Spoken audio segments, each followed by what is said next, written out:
12 नवंबर को पूरा देश दिवाली मना रहा था। लोग क्रिकेट वर्ल्ड कप सेलिब्रेट कर रहे थे। उत्तराखंड में 41 वर्कर्स पिछले 2 हफ्तों से अटके पड़े थे। 14 नवंबर को 800 से 900 mm के बड़े बड़े पाइप्स यहाँ लाए गए जो इस मलबे से अंदर घुसाए जा सकते हैं। कि ये प्रोजेक्ट शुरू क्यों हुआ, इस पूरे प्रोजेक्ट का पर्पस क्या है। यहाँ इन्वेस्टिगेशन लिस्ट ने सजेस्ट किया था कि एक नैरो टनल बनाया जाए और जियोलॉजी को देखे तो सिर्फ 20% रॉक गुड क्वालिटी का है। अगर एनवायरमेंट को फेवर किया तो इकोनॉमी सफर करेगी और इकोनॉमी को फेवर किया तो एनवायरमेंट का नुकसान होगा। उत्तराखंड में 41 वर्कर्स पिछले 2 हफ्तों से अटके पड़े थे। 17 दिनों बाद रेस्क्यू किया गया। ये सच में एक बहुत बड़ा रिलीफ है कि इसमें से किसी की भी जान नहीं गई। लेकिन क्या ये एक विक्ट्री है या नेचर की वार्निंग? क्योंकि ये एक आइसोलेटेड इंसिडेंट तो नहीं था। हिमालय पर्वत हमें वार्न कर रहे हैं कि आने वाले समय में बहुत बड़े डिजास्टर आ सकते हैं। लेकिन क्यों?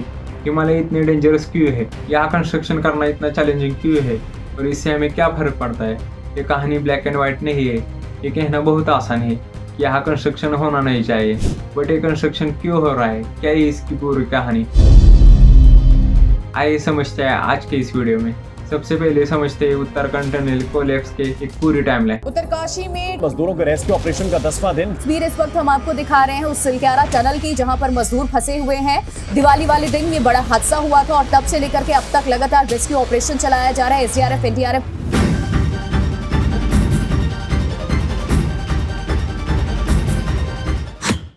12 नवंबर को पूरा देश दिवाली मना रहा था। लोग क्रिकेट वर्ल्ड कप सेलिब्रेट कर रहे थे। ये दिवाली का दिन उत्तरकाशी के इन लेबर्स के लिए एक डार्क दिन साबित हो गया।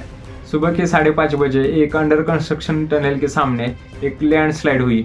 अगले ही दिन सीएम पुष्कर धामी वहां पर पहुंचे। लकीली टनल के दोनों एंड्स पर लैंडस्लाइड हुआ था, लेकिन बीच का एरिया इंटैक्ट था। जब टनल कोलैप्स की न्यूज सामने आई तो रेस्क्यूअर्स ने पहले काम यही किया कि 12 सेंटीमीटर का पाइप वर्कर्स तक पहुंचाया। इस पाइप से वर्कर्स से कम्युनिकेशन हो पाया और इसी पाइप की मदद से रेस्क्यूअर्स ने खाना वर्कर्स तक पहुंचाया। उन्हें सांस लेने के लिए एक अलग सा पाइप बिछाया गया। कुछ वर्कर्स को लूज मोशंस हो रहे थे, उन्हें मेडिसिन भी पहुंचाया गया। 14 नवंबर को 800 से 900 mm के बड़े बड़े पाइप्स यहाँ लाए गए जो इस मलबे से अंदर घुसाए जा सकते हैं। एंट्रेंस से लेकर वर्कर्स फंसे हुए थे, उसमें 57 मीटर का अंतर था। इसे कहते हैं ओवर मशीन, जिससे हॉरिजॉन्टल ड्रिलिंग हो सकता है। इसके थ्रू मलबे में बड़े बड़े होल्स बनाए गए। इन्हीं पाइप से खाना और पानी पहुंचाया गया। 18 नवंबर को पीएमओ की टीम की तरफ से 5 अलग अलग इवैक्यूएशन प्लान्स बनाए गए। 19 नवंबर को transport minister Nitin Gadkari ji rescue operation के लिए यहाँ पहुंचे और उन्होंने चीजें एग्जामिन की। इस सारे सिचुएशन में मलबे के बीच में एक आयरन ऑब्स्टेकल आ रहा था, जिससे मशीन ठीक से अंदर ड्रिल नहीं कर पा रही थी। 23 नवंबर को ये ऑब्स्टेकल हटाया गया और रेस्क्यू ऑपरेशन रिज्यूम हो गया। लेकिन इस दिन एक नया प्रॉब्लम सामने आया। बोरिंग मशीन जिस प्लेटफॉर्म पर खड़ा था वहाँ क्रैक्स डेवलप होने लगे और काम रोकना पड़ा। 25 नवंबर को international tunnelling expert Arnold Dix ने वर्टिकल और मैनुअल ड्रिलिंग का ऑप्शन सजेस्ट किया। 26 नवंबर को वर्टिकल ड्रिलिंग शुरू हो गया। यहाँ उन्हें वर्टिकली 86 मीटर अंदर डिग करना था ताकि वो अंदर फंसे हुए वर्कर्स तक पहुँच पाए। 26 नवंबर को खत्म होते होते मशीन ने अंदर 19 मीटर्स तक ड्रिल किया। फाइनली 28 नवंबर की शाम को सारे वर्कर्स को बाहर निकाला गया। मशीन फेलियर के कारण सिर्फ 10 मीटर ही बचे थे। अब अलग अलग टाइप के एक्सपर्ट को बुलाया जाता है। इन्हें रैट माइनर्स भी कहते हैं। क्या है रैट माइनर्स? रैट माइनिंग एक प्रैक्टिस है जहाँ 5 स्क्वायर मीटर जितने छोटे छोटे पिट्स बनाए जाते हैं। रैट माइनर्स इन नैरो स्पेसेस में बेंड होकर अंदर जाते हैं। फाइनली इन 41 वर्कर्स को इन रैट माइनर्स के एयरपोर्ट से ही बचाया गया। जो ओरिजिनल प्लान था वो हॉरिजॉन्टल ड्रिलिंग का, वही सक्सेसफुल हुआ।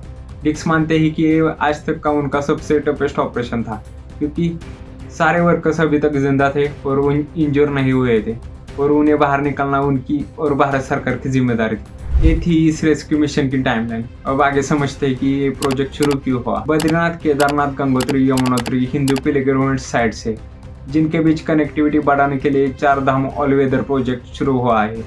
इस प्रोजेक्ट के अंदर 825 किलोमीटर का इंफ्रास्ट्रक्चर बढ़ने वाला है, जिसमें से कुछ इस साल के जुलाई महीने तक खत्म हो चुका है।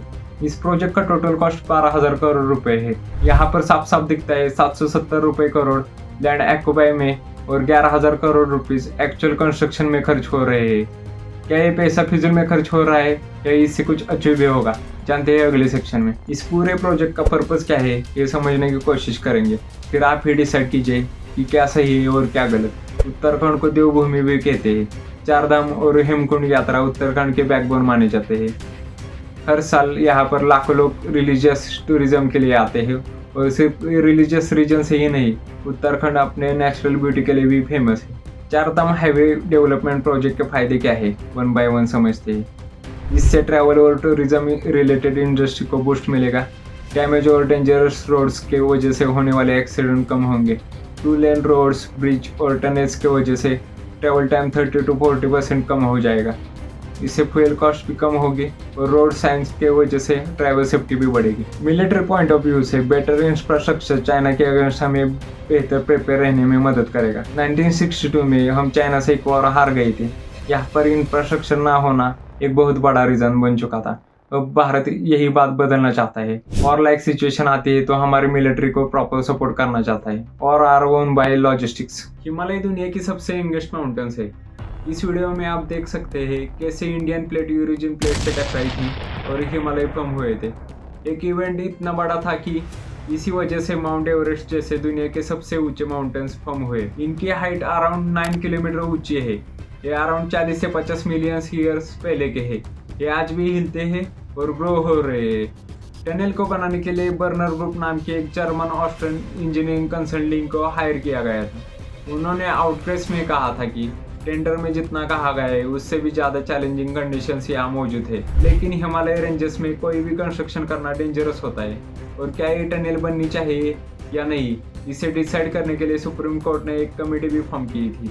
यहाँ इन्वेस्टिगेशन लिस्ट ने सजेस्ट किया था कि एक नैरो टनल बनाई जाए और जियोलॉजी को देखे तो सिर्फ 20% रॉक गुड क्वालिटी का है, 50% फेयर क्वालिटी का है, 15% पुअर क्वालिटी का है और 15% वेरी पुअर क्वालिटी का है, ऐसा रिपोर्ट में बताया गया था। इसमें मेजॉरिटी ऑफ रॉक्स स्लेट और स्लीटस्टोन जैसे सेंटीमीटर रॉक्स है। रिपोर्ट्स में ये भी बताया गया था कि रॉक्स के बीच में वेजेस बन सकते हैं जिसका रॉक्स के स्टेबिलिटी पर इम्पैक्ट होगा। रॉक्स के इस नेचर के वजह से अलग अलग तरह के सपोर्ट बनाना इम्पोर्टेंट था। बिना सपोर्ट बनाई गई ये टनल का स्ट्रक्चर सेफ नहीं था।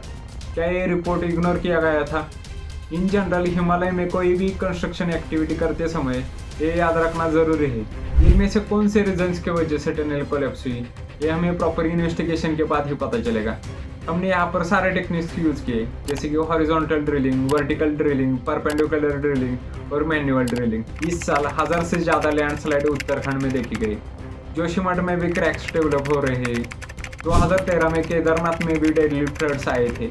इकोनॉमी और एनवायरनमेंट में हमेशा एक रोप के 2 एंड्स पाए जाते हैं। अगर एनवायरनमेंट को फेवर किया तो इकोनॉमी सफर करेगी और इकोनॉमी को फेवर किया तो एनवायरनमेंट का नुकसान होगा, जो अल्टीमेटली फ्लड्स, फॉरेस्ट फायर और अर्थक्वेक के रूप में आते हैं उनको हमें भुगतना होगा। हमें इन डिजास्टर से सीखने की ज़रूरत है ताकि हम फ्यूचर में इससे बच सकें। अगर आपको ये वीडियो इन्फॉर्मेटिव लगा होगा तो इस पर कमेंट्स करके अपने सुझाव दीजिए। वीडियो को शेयर कीजिए। आपका एक लाइक हमें आगे बढ़ने में हेल्प करता है, तो लाइक और सब्सक्राइब बटन को दबाना ना भूलें। मिलते हैं नेक्स्ट वीडियो में। Thank you.